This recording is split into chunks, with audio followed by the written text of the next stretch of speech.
ছাত্র জনতা আন্দোলন জাতিকে নতুন করে বাঁচার পথ দেখিয়েছে, মন্তব্য মহিলা ও শিশু বিষয়ক উপদেষ্টা। হত্যায় জড়িতদের বিচার দাবি অভিভাবকদের। সব ক্ষেত্রে গণমাধ্যমের স্বচ্ছতা প্রয়োজন, আলোচনার ভিত্তিতেই হবে সংস্কার কমিশন, বললেন তথ্য উপদেষ্টা। তদন্ত হবে বিপ্লবের ভূমিকা নিয়ে। দুর্গাপূজায় নাশকতার শঙ্কা নেই, আইন শৃঙ্খলা বাহিনীর পাশাপাশি থাকবে সেনাবাহিনী, জানালেন আইজিপি। বিশৃঙ্খলা করলে কঠোর ব্যবস্থার হুঁশিয়ারি। এবং ময়মনসিংহ, শেরপুর ও নেত্রকোনায় পাহাড়ি ঢলের পানি কমলেও বেড়েছে দুর্ভোগ, এ পর্যন্ত ৮ জনের মৃত্যু।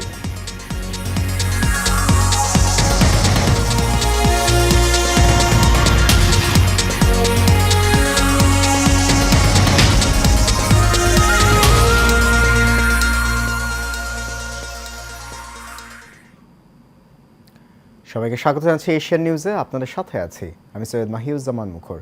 শুনছেন বিআরবি কেবল ইন্ডাস্ট্রিজ লিমিটেড সংবাদ শিরোনাম। যাচ্ছি পুরো খবরে। ছাত্র জনতার আন্দোলনে জাতিকে নতুন করে বাঁচার পথ দেখিয়ে দিয়েছে তরুণ প্রজন্ম বলে মন্তব্য করেছেন মহিলা ও শিশু বিষয়ক উপদেষ্টা শারমিন এস মুর্শিদ। বিশ্ব শিশু দিবস উপলক্ষে জুলাই আগস্ট নিহত শিশুদের স্মরণে অনুষ্ঠানে কথা বলেন তিনি। বলেন, আজকের শিশুদের নিয়ে স্বৈরাচারের ইট ভেঙে সঠিক গণতন্ত্র গড়ে উঠবে। এ সময় নিহত হওয়া শিশুদের অভিভাবকেরা এই হত্যার সুষ্ঠু বিচারের দাবি করেন। বিস্তারিত দেখুন নূর মোহাম্মদ ভুইয়ার রিপোর্টে।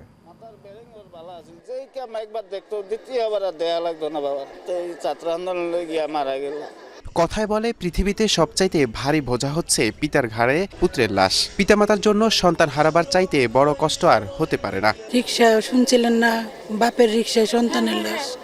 আমার ছেলে, আমার স্বামী জানতো না যে আমার ছেলে 2 ছাত্র পেয়ে হাসপাতাল নিছে। আমার স্বামীর এই ছেলে 2টা ডাক দেয়, তখন সে যায় দেখে তার ছেলেই মারা গেছে, মরে পড়ে গেছে।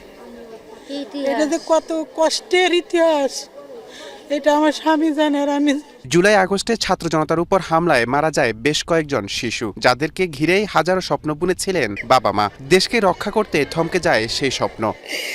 আমার ছেলে বিজয় মিছিলে গেছিল, ওইখানে আগুন দিয়ে দিছে, আমার ছেলে আগুনে মারা গেছে।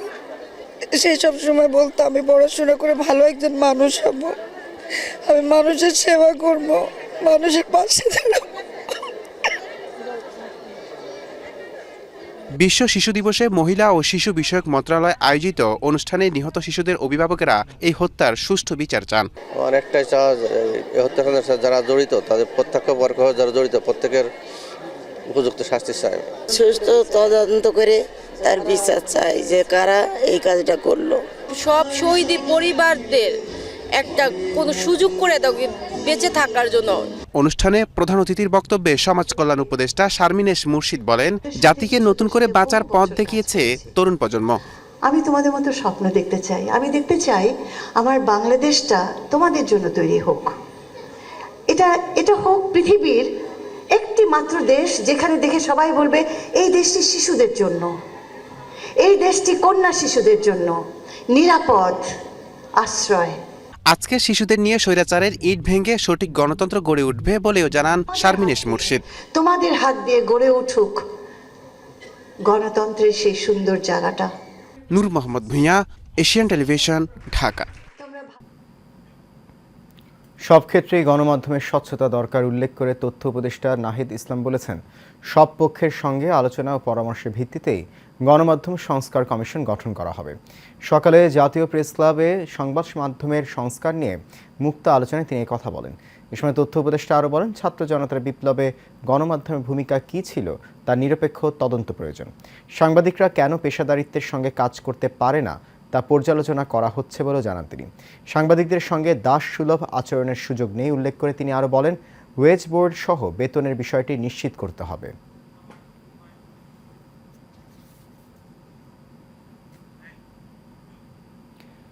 কোটা উঠিয়ে দিয়ে লটারির মাধ্যমে রাজুকের প্লট বরাদ্দ দেওয়ার কথা জানিয়েছেন গৃহায়ন ও গণপূর্ত উপদেষ্টা আদিলুর রহমান খান।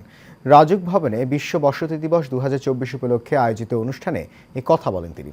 এ সময় পরিবেশ, বন ও জলবায়ু উপদেষ্টা সৈয়দা রিজওয়ানা হাসান বলেন, পরিবেশ ধ্বংস করে নগরায়ন গ্রহণযোগ্য নয়। কাউসার আহমেদের রিপোর্টে দেখুন বিস্তারিত। তরুণদের সম্পৃক্ত করেই উন্নত নগর গড়ি, এই প্রতিপাদ্যে আয়োজন করা হয় বিশ্ব বসতি দিবসের। অনুষ্ঠানে প্রধান অতিথি হিসেবে উপস্থিত ছিলেন শিল্প মন্ত্রণালয় এবং গৃহায়ন ও গণপূর্ত উপদেষ্টা আদিলুর রহমান খান। যে ঢাকা শহর কিন্তু নোংরা হয়ে আছে, ঢাকা শহরে কিন্তু নিঃশ্বাস নেওয়ার গাছ নাই। এ সময় প্রধান অতিথির বক্তব্যে তিনি বলেন, শহরগুলোকে সবুজ, গণবান্ধব ও শিশুদের জন্য এমনভাবে তৈরি করতে হবে যাতে তারা দেশকে গড়তে পারে। শহরগুলোকে সবুজ, জনবান্ধবপন্থী এবং যারা শিশু তাদের জন্য এমন একটা ব্যবস্থা করা যেখানে তারা বড় হয়ে যোগ্য নাগরিক হয়ে উঠতে পারে, সেটার জন্য আমরা যেন আমাদের কাজগুলো গুছিয়ে যেতে পারি। বিভিন্ন কোটায় প্লট বরাদ্দ দেওয়ার বিষয়টি উঠিয়ে দিয়ে লটারির মাধ্যমে প্লট বরাদ্দ দেওয়ার কথা জানান তিনি। কোটার কারণে আমরা এতগুলা প্লট নেব, কোটার কারণে আমরা অতগুলা করব, সমস্ত কোটা উঠিয়ে দেন, জনগণের জন্য উন্মুক্ত করে দেন না কেন? সমস্ত কোটা উঠিয়ে দিয়ে লটারির মাধ্যমে কেন ঢাকা শহরের জমি দেওয়া হয় না? এই ফ্যাসিলিটিগুলি বন্ধ করে দিতে হবে, তরুণদের এগিয়ে নিয়ে আসার পথ করে দিতে হবে। আমরা তো দরজাটা বন্ধ করে রাখি। অনুষ্ঠানে বিশেষ অতিথির বক্তব্যে পরিবেশ, বন ও জলবায়ু উপদেষ্টা সৈয়দ রিজওয়ানা হাসান রাজুকের জবাবদিহিতা ও স্বচ্ছতা নিয়ে সংশয় প্রকাশ করেন। আমাদের ধানমন্ডির মাঠগুলো প্রাইভেট ক্লাবকে দিয়ে দেওয়া হয়েছে, এখন সরকারের প্রেক্ষাপট বদলেছে, প্রাইভেট ক্লাবের মালিকানার ধরনও বদলে গেছে, কিন্তু মাঠগুলো তো আর উন্মুক্ত হয়নি। কাজে বসতি মানে কিন্তু আমার একটা খালি বাসা থাকবে তা না, বসতি মানে একটা বাসযোগ্য অবস্থানে আমি থাকবো সেটা। এ সময় সবুজকে প্রাধান্য দিয়ে নগরায়ন করার আহ্বান জানান পরিবেশ, বন ও জলবায়ু উপদেষ্টা। তরুণ প্রজন্ম এবং তাদের সাহসিকতা তো অবিশ্বাস্য। এই তরুণ প্রজন্মকে আসলে বাদ দিয়ে কিন্তু কোনো নতুন বাংলাদেশ আমরা গড়তে পারবো বলে আমি মনে করি না। কাউসার আহমেদ, এশিয়ান টেলিভিশন, ঢাকা। আসন্ন শারদীয় দুর্গাপূজাকে কেন্দ্র করে সারা দেশে পূজা মণ্ডপগুলোতে নিরাপত্তা ব্যবস্থা জোরদার করা হচ্ছে বলে জানিয়েছেন পুলিশ প্রধান মঈনুল ইসলাম। পূজা নির্বিঘ্ন করতে গোয়েন্দা নজরদারি বাড়ানো হয়েছে বলেও দাবি করেন তিনি। সকালে রাজধানী ঢাকেশ্বরী পূজা মণ্ডপ পরিদর্শন করে এই কথা জানান তিনি। আইজিপি বলেন, এবছরে ৩১,০০০-এর বেশি মণ্ডপে পূজা অনুষ্ঠিত হচ্ছে, কোথাও কোনো নিরাপত্তা সংকট নেই। পূজার নিরাপত্তায় পুলিশের পাশাপাশি যৌথ বাহিনীও কাজ করবে। এদিকে সাংবাদিকদের প্রশ্নের জবাবে আইজিপি বলেন, চাকরিতে যোগ না দেয়া পুলিশ সদস্যদের বিরুদ্ধে ব্যবস্থা নেওয়া হচ্ছে। নির্বাচনের রোডম্যাপ দিলেই বোঝা যাবে এটা 111-এর মতো সরকার কিনা, এমন মন্তব্য করেছেন বিএনপি চেয়ারপারসন উপদেষ্টা জয়নুল আবেদিন ফারুক। দুপুরে জাতীয় প্রেস ক্লাবে জহুর হোসেন চৌধুরী মিলনায়তনে এক আলোচনা সভায় তিনি এমন মন্তব্য করেন। এশার ফারুক বলেন, অন্তর্বর্তী সরকারের প্রতি জোরালো আবেদন হচ্ছে দ্রুত নির্বাচনের রোডম্যাপ দেওয়ার। নির্বাচিত সরকার সংবিধান সংশোধন করবে। তিনি আরও বলেন, যৌক্তিক সময় মানে এটা নয় যে আওয়ামী লীগের প্রেতাত্মারা আবার জায়গা মতো বসে যাবে। আওয়ামী লীগকে নিষিদ্ধ করতেই হবে। সন্ত্রাসী দলকে বাংলাদেশে রাজনীতি করতে দিলে দেশ ২০ বছর পিছিয়ে যাবে বলে মন্তব্য করেন জয়নুল আবেদিন ফারুক।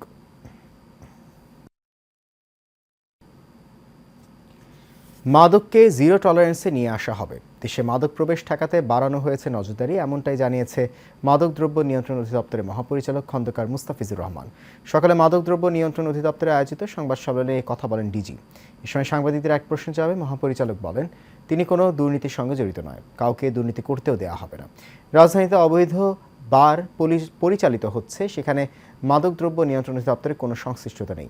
অবৈধ বার ও মাদক কারবারিদের ধরতে অভিযান চলছে বলে দাবি করেন তিনি।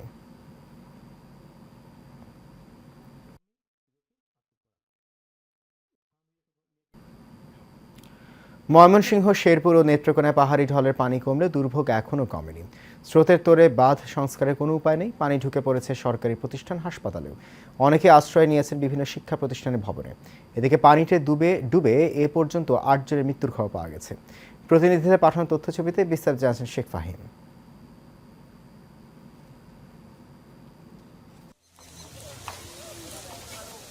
ময়মনসিংহ, শেরপুর ও নেত্রকোনায় পাহাড়ি ঢলের পানি প্রবেশ কমতে শুরু করেছে।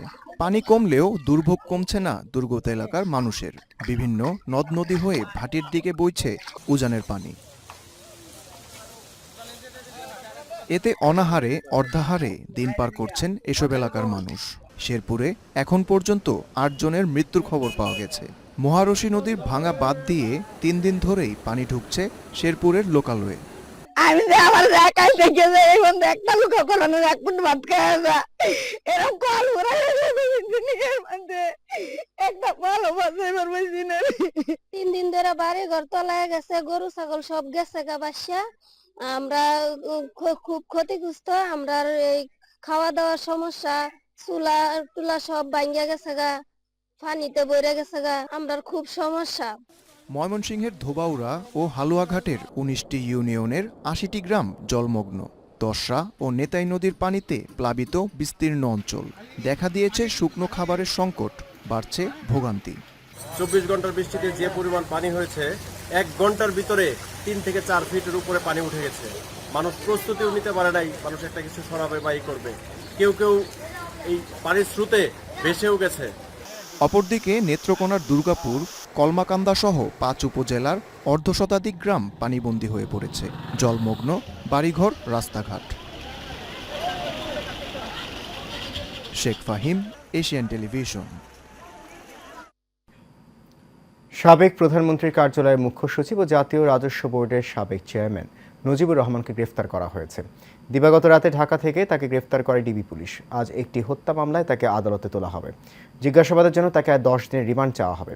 অন্যদিকে অবৈধভাবে ভারতে পালানোর সময় সাবেক ভূমিমন্ত্রী নারায়ণ চন্দ্র চন্দ আটক হয়েছেন বিজিবির হাতে। দ্বাদশ জাতীয় সংসদ নির্বাচনে ভূমি মন্ত্রণালয়ের মন্ত্রীর দায়িত্ব পান খুলনা 5 আসনের সংসদ সদস্য নারায়ণ চন্দ্র চন্দ। 2008, 2014 ও 2018 সালের নির্বাচনে টানা 3 বার সংসদ সদস্য নির্বাচিত হন তিনি। এদিকে চট্টগ্রামের পটিয়ার সাবেক এমপি ও হুইপ শামসুল হক চৌধুরীর ব্যক্তিগত সহকারী নূর রশিদ চৌধুরী এজাজকে গ্রেফতার করেছে খুলশী থানা পুলিশ। এছাড়া রাজশাহী মহানগরের লক্ষ্মীপুর এলাকার একটি বাসা থেকে বগুড়া জেলা ছাত্রলীগের সভাপতি সজীব সাহাকে গ্রেফতার করা হয়েছে।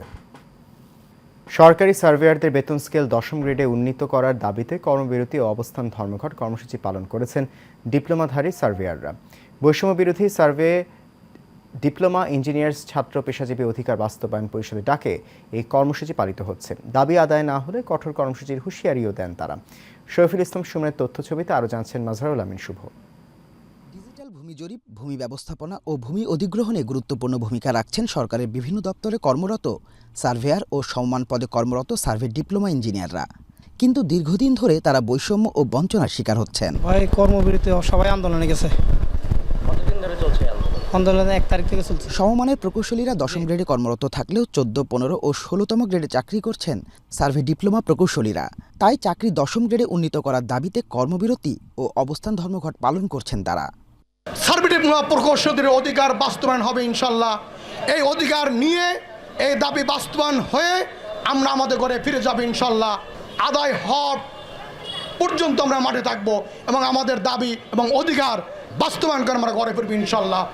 টানা এই কর্মসূচি পালন করে আসলেও এখনও কোনো সুরাহা হয়নি উল্লেখ করে তারা জানান, অবিলম্বে দাবি আদায় না হলে কঠোর কর্মসূচি দেয়া হবে। আলোচনা করে আমাদেরকে আশ্বস্ত করে যেটা আমরা অতি দ্রুত এটা বাস্তবায়ন করব, তাহলেই আমরা মনে করেন ঘরে ফিরে যাব। আমরা আমাদের এই অধিকার বাস্তবায়ন আগে আমাদের আর ঘরে ফিরে যাওয়ার কোনো সুযোগ নেই। আপনারা আমাদের দাবি মেনে নিন, আমাদের যৌক্তিক দাবি। আমরা এরকমের না যে আপনাদের কাছে কোনো কিছু চাচ্ছি এখন।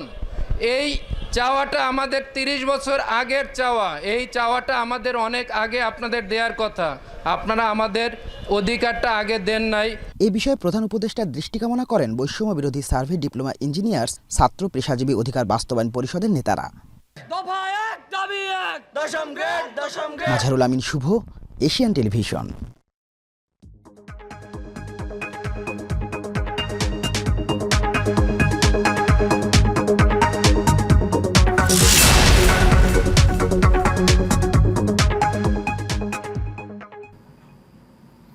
এবারে এক্সিম ব্যাংক বাণিজ্য সংবাদ। ভারত থেকে আমদানি করা ডিমের চালান এসেছে বেনাপোল বন্দরে। 1104 বক্স ডিম নিয়ে একটি ভারতীয় ট্রাক বাংলাদেশে প্রবেশ করেছে। কাস্টমস সূত্র জানায় প্রতি বক্সে 210টি করে ডিম রয়েছে। আমদানি করা এসব ডিমের মূল্য $9,969 মার্কিন। বেনাপোলের প্রাণী সম্পদ অধিদপ্তরের কর্মকর্তা বিনয় কৃষ্ণ মণ্ডল বলেন, ডিমের চালানটি দ্রুত খালাসের জন্য ব্যবস্থা নেওয়া হচ্ছে। রাজস্ব আদায় করে যত দ্রুত সম্ভব ডিমের চালানটি খালাস করে দেওয়া হবে।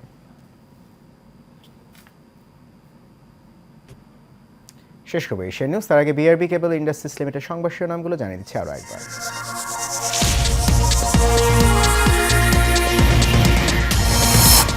ছাত্র জনতার আন্দোলন জাতিকে নতুন করে বাঁচার পথ দেখিয়েছে, মন্তব্য মহিলা ও শিশু বিষয়ক উপদেষ্টা। হত্যায় জড়িতদের বিচার দাবি অভিভাবকদের।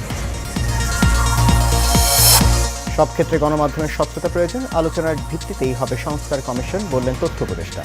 তদন্ত হবে বিপ্লবের ভূমিকা নিয়ে।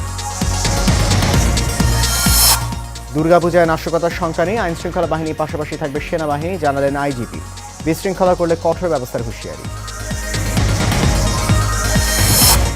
এবং ময়মনসিংহ, শেরপুর ও নেত্রকোনায় পাহাড়ি ঢলের পানি কমলে বেড়েছে দুর্ভোগ। এ পর্যন্ত ৮ জনের মৃত্যু।